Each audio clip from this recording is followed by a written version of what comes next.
Meus queridos irmãos e irmãs,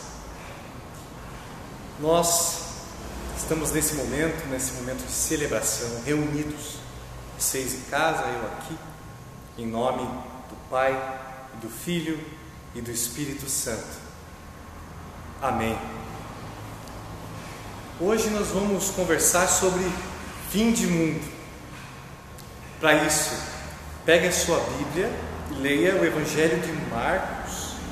Vamos ler juntos o Evangelho de Marcos, o capítulo 13, do versículo 1 até o versículo 13.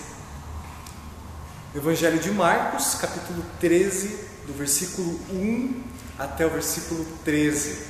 Está escrito assim: Quando Jesus estava saindo do pátio do templo, um discípulo disse: Mestre, veja que pedras e edifícios impressionantes. Jesus respondeu: Você está vendo estes enormes edifícios? Pois aqui não ficará uma pedra em cima da outra, tudo será destruído. Jesus estava sentado no Monte das Oliveiras, olhando para o templo, quando Pedro, Tiago, João e André lhe perguntaram em particular: Conte para nós, quando é que isso vai acontecer? Que sinal haverá para mostrar quando é que todas essas coisas vão começar? Então Jesus começou a ensiná-los. Ele disse: Tomem cuidado para que ninguém engane vocês, porque muitos vão aparecer fingindo ser eu e dizendo: Eu sou o Messias, e enganarão muitas pessoas. Não tenham medo quando ouvirem o barulho de batalhas ou notícias de guerras. Tudo isso vai acontecer, mas ainda não será o fim. Uma nação vai guerrear contra outra e um país atacará outro. Em vários lugares haverá tremores de terra e falta de alimentos. Essas coisas serão como as primeiras dores de parto. Vocês precisam ter cuidado, porque serão presos e levados aos tribunais e serão chicoteados nas sinagogas. Por serem meus seguidores, vocês serão levados aos governadores e reis para serem julgados, e falarão a eles sobre o Evangelho. Pois, antes de chegar o fim, o Evangelho precisa ser anunciado a todos os povos. Quando prenderem e entregarem vocês às autoridades, não fiquem preocupados antes da hora com o que irão dizer. Quando chegar o momento, digam o que Deus lhes der para dizer, porque as palavras que disserem não serão de vocês mesmos, mas virão do Espírito Santo. Muitos entregarão os seus próprios irmãos para serem mortos, e os pais entregarão os filhos, e os filhos ficarão contra os pais e os matarão. Todos odiarão vocês por serem meus seguidores, mas quem ficar firme até o fim será salvo. Até aqui a leitura de hoje do Santo Evangelho. Em nome do Senhor Jesus. Amém.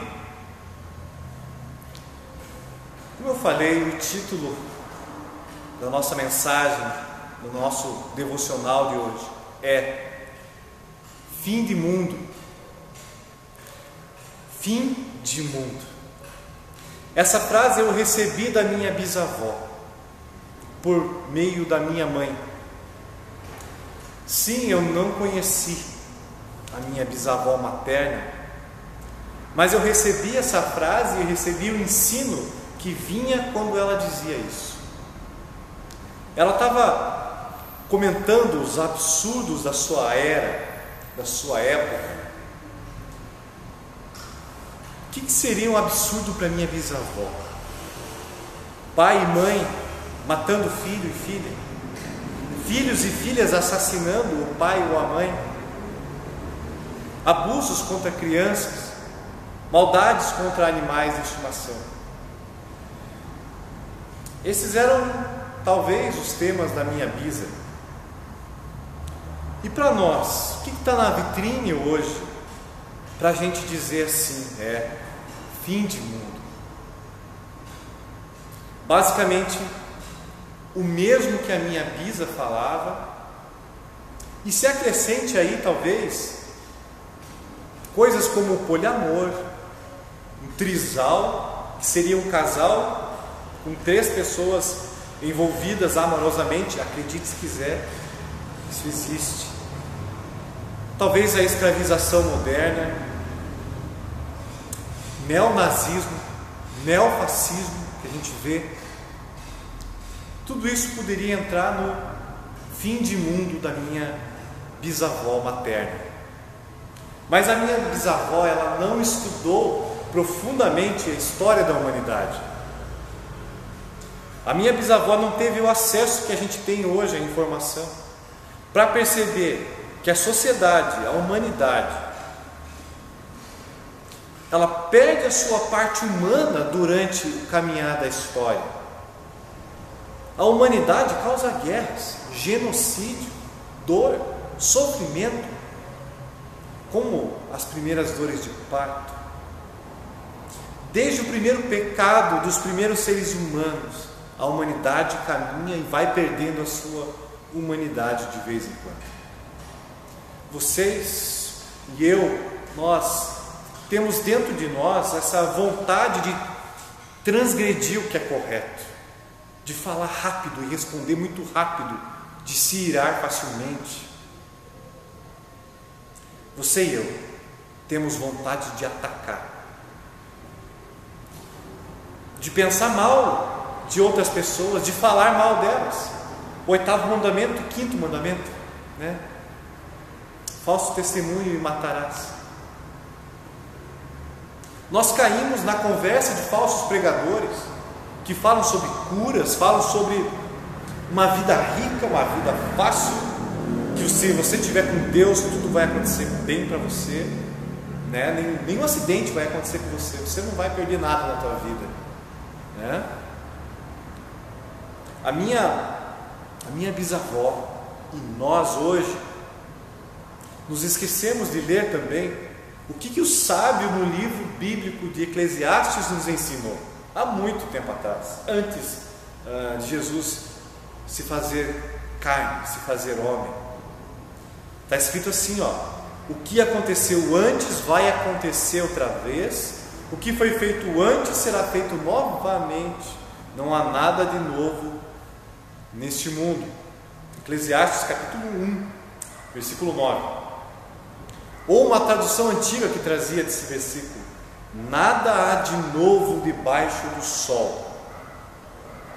Pois é, minha bisavó certamente conhecia esse versículo, mas ainda assim as atitudes das pessoas, as atitudes dos seres humanos surpreendiam a minha bisavó.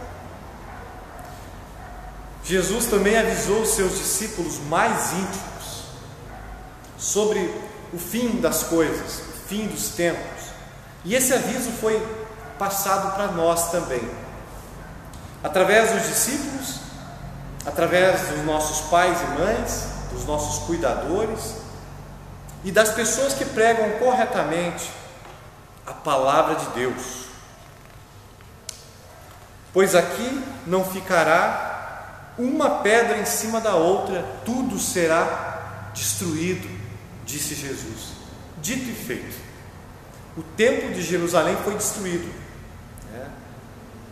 entre o ano 68 e 70 da era cristã. Foi destruído. As notícias de guerra vieram, destruíram, passaram. Outras notícias surgiram novamente e passaram. Genocídios aconteceram. Alguns passaram, alguns continuam acontecendo. Mas ainda não foi o fim. Ainda não foi o fim. Temores de terra aconteceram, mas o mundo ainda não acabou. Barragens se romperam. Pandemias surgem e vão embora. E ainda não é o fim. e os filhos ficarão contra os pais e os matarão, Jesus falou. Isso é extremamente forte, né? Muito forte. Isso aconteceu. E isso vai continuar acontecendo. Não há nada de novo debaixo do sol. Ou, como a minha bisa falava, fim de mundo. Assim como na época de Jesus, vivemos tempos de dificuldades. Há ameaças sérias, de inseguranças, de profecias apocalípticas. A cada época surgem novos pregadores apontando um único, um legítimo caminho para a salvação, para a prosperidade. Apresentam doutrinas ditas verdadeiras e únicas para encontrar o caminho do sucesso, de uma vida com Deus, uma vida santificada, diferente, né? Toda hora surgem líderes em todo o mundo que se fazem adorar como semideuses. Nunca errei e nunca vou errar. Quem falar o contrário disso é mentira. É o que eles dizem. A gente tem que estar esperto, meu irmão, minha irmã. Não vivemos o fim da história, nem o fim do mundo. Na verdade, o único que sabe o dia do fim é Deus. Não adianta você ou eu, não adianta de fazer conta e olhar, agora está acabando mesmo. Sempre disseram isso. Fazem 2000 anos que os discípulos acharam que ia acabar. 2000 anos estamos esperando. Os sinais sempre surgem. Ainda não acabou. É só Deus que sabe, tá? Deixa esse trabalho para Ele. Fica tranquilo, espera, fica atento. O único que sabe o dia do fim é Deus. O que sabemos é o que nós sentimos na nossa carne, a dor, a vida. Nós vemos coisas absurdas, muitas vezes nós torcemos realmente, puxa vida, bem que pode ser o fim agora. Poderia ser o fim, né? A gente torce às vezes. Como alguém que espera pela morte, muitas vezes nós oramos por um fim breve e sem dor. A maioria de nós, pelo menos, quer assim o nosso final, né? Um fim breve e sem dor. Mas as coisas não são assim. Os sinais do fim dos tempos começaram a acontecer enquanto Jesus ainda estava com seus discípulos e discípulas, visivelmente. Desde lá nós caminhamos entre o já e ainda não. Já com Deus no mundo, mas ainda não nos céus plenos. O céu começa aqui, sim, começa aqui, porque Jesus redimiu o mundo, sim, mas a plenitude celeste não é aqui. Por isso nós devemos lutar, sim, pela justiça, pelo bem e contra o mal que pode nos levar a não termos o céu, a sermos condenados, ou a condenar o nosso irmão ou nossa irmã. O mal pode nos levar a tropeçar e a perder a fé. Temos que ficar atentos. A nossa luta vem por caminhos estranhos, como virar a outra face e amar o inimigo. A luta pelo bem é lei. Lutar pelo bem é lei, a gente deve fazer. É difícil, não salva a gente, né? não dá a salvação. A gente não tem mérito na nossa salvação. Mas a luta pelo bem faz parte sim da vida cristã. A luta pelo meio ambiente faz parte sim da luta cristã. A luta por acolher as pessoas que o mundo não quer acolher, faz parte sim da vida cristã. Isso é lei. O céu pleno ainda não é aqui. Aqui existem muitas desgraças que aquelas e aqueles que são filhos de Deus precisam enfrentar. Precisa enfrentar. Isto é algo que é constantemente esquecido, não é? Pessoas que pregam a palavra de Deus esquecem que o trabalho do dia a dia, que durante esse trabalho existem dificuldades, muitas, existem tentações, muitas, pessoas que atrapalham o trabalho da palavra, muitas, mas tem muita gente que ajuda também, né?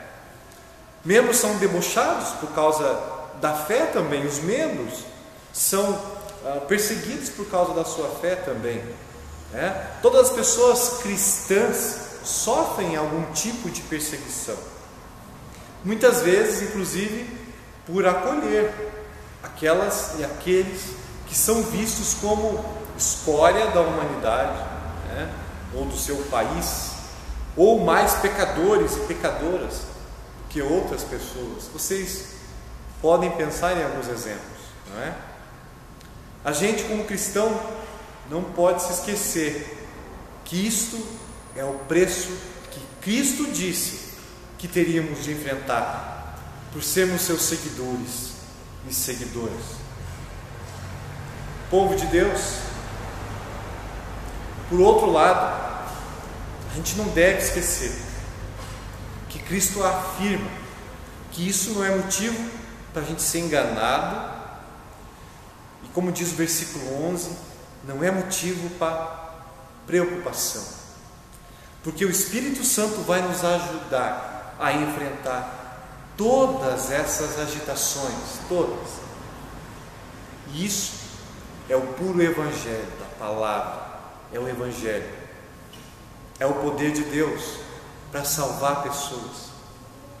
Deus vai estar com a gente, porque é Deus conosco. Se a gente ficar firme até o fim, nós vamos ser salvos, salvos e salvas.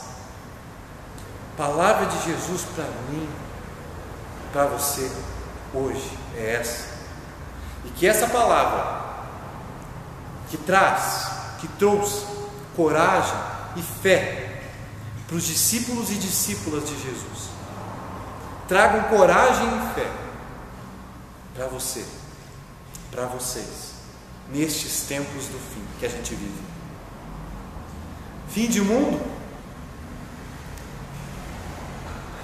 Se for o fim, é lucro para nós. Deus te abençoe. Paz, graça e bem. Amém.